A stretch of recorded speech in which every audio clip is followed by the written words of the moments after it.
Salam damai sejahtera saudara dan saudariku yang terkasih dalam Kristus Yesus. Luar biasa.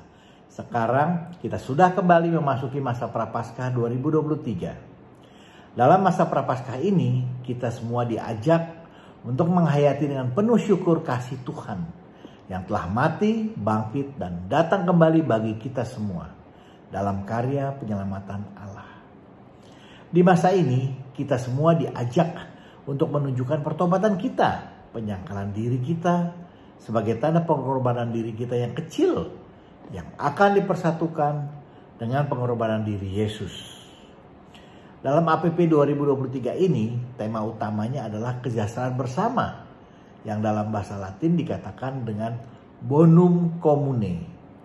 Kalau kita lihat kata kesejahteraan bersama artinya kita ingin mencapai kesejahteraan secara bersama-sama. Bukan sejahtera sendiri-sendiri, tapi secara bersama yang tentunya akan berimplikasi kalau setiap individu memiliki hak yang sama untuk memperoleh dan menikmati kesejahteraan sosial yang diciptakan bersama. Sebagai tanggung jawab kebersamaan ini, kita umat Kristiani di Keuskupan Agung Jakarta ini juga dituntut untuk melakukan kebaikan bersama yang menyelaraskan pada kondisi sosial pada saat ini, yang juga terkait dengan penghormatan setiap pribadi secara menyeluruh. Tentunya peran pemerintah dalam memastikan terciptanya kondisi kesejahteraan sosial bersama ini sangatlah besar, yaitu menyelaraskan kepentingan individu, kelompok maupun golongan yang berbeda demi nama keadilan. Baik dalam bidang finansial, spiritual, maupun juga sosial. Nah, pembahasan kita dalam APP 2023 ini sangat erat terkait dengan ajaran sosial gereja. Dan akan pentingnya peran gereja di sini sehingga kita sebagai bagian dari gereja tentunya juga memiliki tanggung jawab akan terciptanya kesejahteraan bersama ini. Gereja juga memberikan perhatian yang besar kepada masalah ini karena melihat adanya permasalahan yang cukup memprihatinkan. Mungkin dapat dikatakan sejak pandemi hingga saat ini banyak sekali keluarga yang terdampak di wilayah KAJ dan jumlahnya terus meningkat. Banyak keluarga yang kesulitan menyajikan makanan yang bergizi di meja makan mereka. Belum lagi adanya kebutuhan sandang dan papan yang harganya kian melambung. Sehingga ya dapat dikatakan masih belum dapat hidup secara layak. Keluarga Kristiani juga dapat dikatakan sebagai sebuah gereja rumah tangga atau Ecclesia Dominica. Tidak dapat dipungkiri bahwa kehidupan keluarga tidak luput dari berbagai macam tantangan dan masalah. Nah, pada pertemuan pertama ini kita akan membahas tentang bagaimana peran kita terhadap kesejahteraan keluarga dan warga di sekitar kita. Di sini kita diajak untuk lebih peduli dalam mewujudkan kondisi kesejahteraan keluarga dan masyarakat sekitar dalam memenuhi kebutuhan material, spiritual, dan sosial. Sehingga mereka mampu mengembangkan diri agar memperoleh kehidupan yang layak untuk dapat melaksanakan kehidupan sosialnya, melaksanakan fungsi sosialnya. Tentu ini perlu dimulai dari masyarakat yang terkecil dahulu, yaitu keluarga kita sendiri, untuk kemudian dapat diperluas ke lingkungan dan masyarakat sekitar. Dalam menjalani hal ini, tentu saja tidak akan terlepas dari berbagai macam tantangan dalam kehidupan yang biasa kita kenal dengan sebutan salib. Mulai dari masalah keuangan yang tidak kunjung membaik, sakit mencakit yang silih berganti dan tidak sembuh, juga masalah pendidikan anak-anak, termasuk juga tantangan untuk menjaga keharmonisan hidup dalam berkeluarga. Ada juga kesedihan akibat kehilangan anggota keluarga yang dicintai. Bahkan tidak sedikit keluarga Kristiani yang memperoleh berkat yang istimewa karena dikaruniai anak dengan kebutuhan khusus.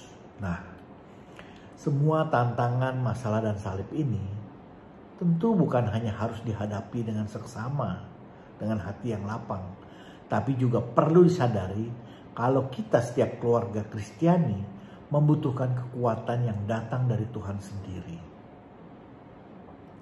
Inspirasi kitab suci diambil dari Kolose 3 ayat 12 sampai 14. Karena itu, sebagai orang pilihan Allah yang dikuduskan dan dikasihinya, kenakanlah belas kasihan, kemurahan, kerendahan hati, kelemah lembutan, dan kesabaran. Sabarlah kamu seorang terhadap yang lain, dan ampunilah seorang akan yang lain.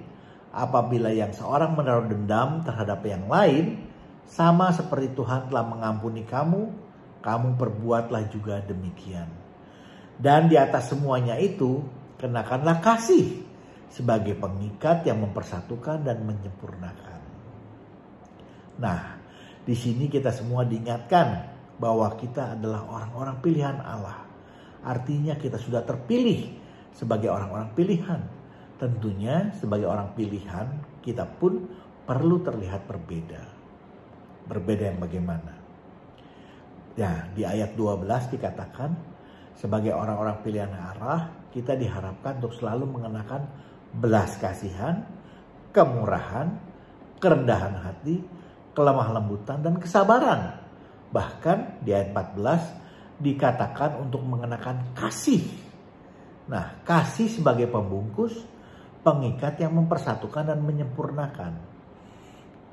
Kita manusia memang seringkali melihat orang dari penampilannya.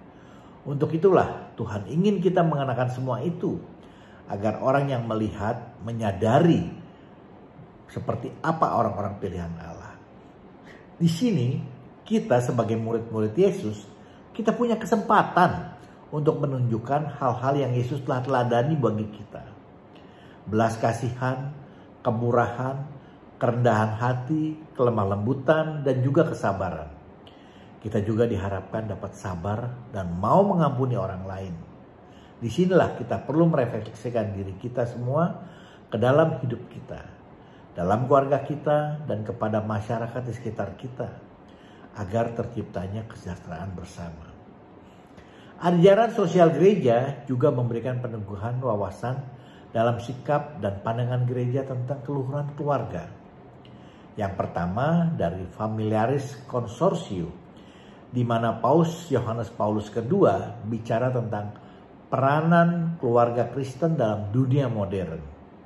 Beliau mengatakan, keluarga mengemban misi untuk menjaga, mengungkapkan, serta menyalurkan cinta kasih. Cinta kasih merupakan pantulan hidup serta partisipasi nyata dalam cinta kasih Allah terhadap umat manusia. Begitu pula cinta kasih Kristus Tuhan terhadap gereja sebagai mempelainya. Di sini juga ada tugas umum bagi keluarga, yaitu 1. Membentuk persekutuan pribadi-pribadi. 2. Mengabdi kepada kehidupan. 3. Ikut berperan serta dalam pengembangan masyarakat. 4. Berperan serta dalam kehidupan dan misi gereja. Ajaran sosial yang kedua adalah Amoris Laetitia dari Paus Fransiskus tentang sukacita kasih. Katanya, kesejahteraan keluarga menentukan masa depan dunia dan gereja. Kenyataan dan tantangan dalam keluarga membutuhkan pengertian yang lebih mendalam tentang misteri pernikahan dan keluarga. Pernikahan merupakan simbol kasih Allah kepada kita. Sesungguhnya Allah juga merupakan persekutuan 3 pribadi, dari Bapa, Putra, dan Roh Kudus yang hidup selamanya dalam kesatuan yang sempurna.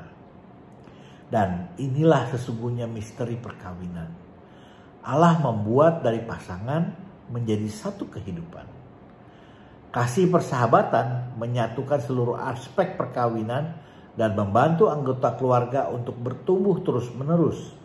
Maka kasih ini haruslah terus diungkapkan secara terus-menerus dengan bebas dan murah hati, dengan kata-kata dan tindakan. Dan ingat, perkawinan kita tidak boleh menyerah. Kita harus mengkuduskan perkawinan yang sudah dilakukan di altar. Dalam keluarga juga ada 3 magic word yang perlu senantiasa digunakan, yaitu kata tolong, terima kasih, dan maaf. Ini perlu seringkali kita katakan kepada pasangan dan anggota keluarga kita yang terkasih. Yang ketiga adalah Fratelli Tutti dari Paus Fransiskus tentang persaudaraan dan persahabatan sosial, yang disampaikan bahwa keluarga merupakan tempat pertama di mana nilai-nilai kasih dan persaudaraan, hidup bersama, dan berbagi perhatian dan kepedulian terhadap sesama dihidupi dan harus terus diteruskan. Di sini kita diingatkan bahwa ajaran sosial gereja mengajak kita semua untuk selalu mewartakan kasih. Nilai-nilai kebebasan, rasa menghormati, dan solidaritas dapat ditanamkan sejak usia dini. Dan solidaritas perlu ditunjukkan secara konkret dalam pelayanan yang dapat dilakukan melalui berbagai macam aneka bentuk dan cara kita untuk turut bertanggung jawab terhadap orang lain. Melayani berarti turut merawat mereka yang lemah di dalam keluarga kita, komunitas kita, masyarakat, dan juga bangsa kita. Untuk itu, APP ke 2023 ini kita diajak untuk turut membangun komitmen dan aksi nyata. Misalnya ya dengan turut aktif berpartisipasi mengikuti kegiatan rohani Gereja Katolik bersama-sama dengan keluarga tentunya. Seperti seminar tentang keluarga, retret atau kegiatan rohani keluarga. Juga mau turut terlibat dalam kegiatan Gereja Katolik bersama pasangan dan seluruh anggota keluarga. Misalnya juga ya yang muda menjadi petugas liturgi lingkungan dalam perayaan Ekaristi saat lingkungan kita bertugas. Bisa saja menjadi petugas kolekte, persembahan, atau tatib. Dan banyak lagi yang bisa kita lakukan. Juga kita diajak untuk mau memperhatikan dan membantu anggota keluarga kita sendiri.